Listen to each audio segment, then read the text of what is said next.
right, listen to this. This is going to be good. Okay. Hey, good morning, shipwrecks. My name's Donut Greg. Give me 1 second here, buddy. 1 second. Let me clear the room first.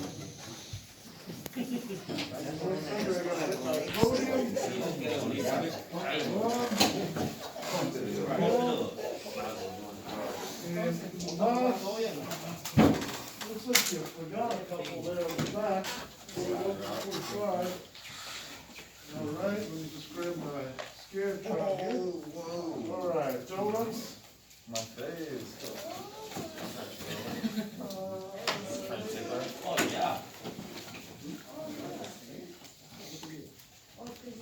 All right, sorry. Talk about COVID. Coast Guard Greg, I'll be here all week. As long as there's donuts. So I would be remiss if I didn't share with y'all a little nugget of maritime history.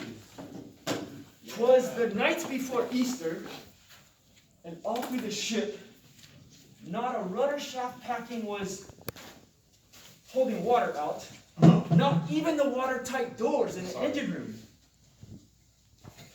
There we were, a French helicopter, the tip of the spear, in the trunk of Kevin's 115-meter Coast Guard cutter in the Bering Sea of Alaska.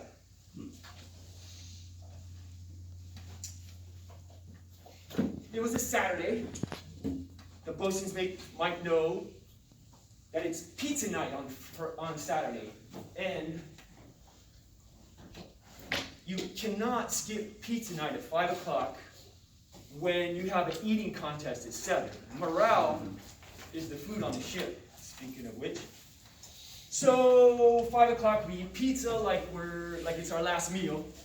7 o'clock comes around, and we need to have a little fun because it's the night before Easter, right, Beatrice?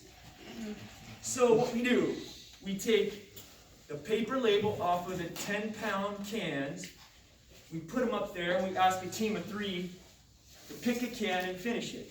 So the young strapping lad and his rescue swimmer and flight mechanic took on the challenge. Luckily, we selected a can of baked beans, protein, fighting power.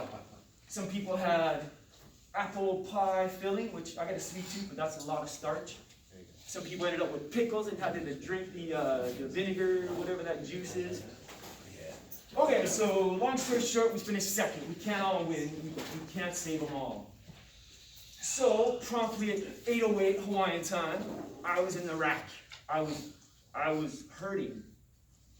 Probably at least 3 half pizzas and probably 3.3 pounds of beans in the belly. I was in the rack until 1 in the morning when the old man said, it's time to get up. We have a 57-meter ship that's sinking in the Bering Sea of Alaska. Easter Sunday morning. And Kevin told somebody that the largest seas he's been in was 40 feet. Goodness. We were in 20-foot seas. We had the best Coast Guard captain that money can afford. Bark Lloyd. I mean, if you were just going through your Scantron, you had to pick a captain. That's a pretty strong name. And I really didn't know the guy until this happened. I mean, you know, yeah, we had some briefs together, blah, blah, blah. So, long story short, this fantastic man, Bark Lloyd on the cutter Monroe, he had us pre-staged upswell from the crab fishing grounds because safety's come a long ways, but stuff happens, right? The Coast Guard had the mighty Jayhawk Daddy helicopter up in the Pribilof Islands for deployed because stuff happens. Baby helicopter couldn't take off from the ship right when this 57-meter Fisher processor started going down. Luckily, their sister ship was nearby. So, Bark Lloyd, full steam ahead, down swell, rocking and rolling. Luckily, the Jayhawk helicopter was down picking up people out of the water while we were trying to get close enough so baby helicopter could take off. As it happens, we get close enough, Bart Lloyd has to turn away from the sinking vessel so that we can get the helicopter out of the trunk of Kevin's ship. So we get it out.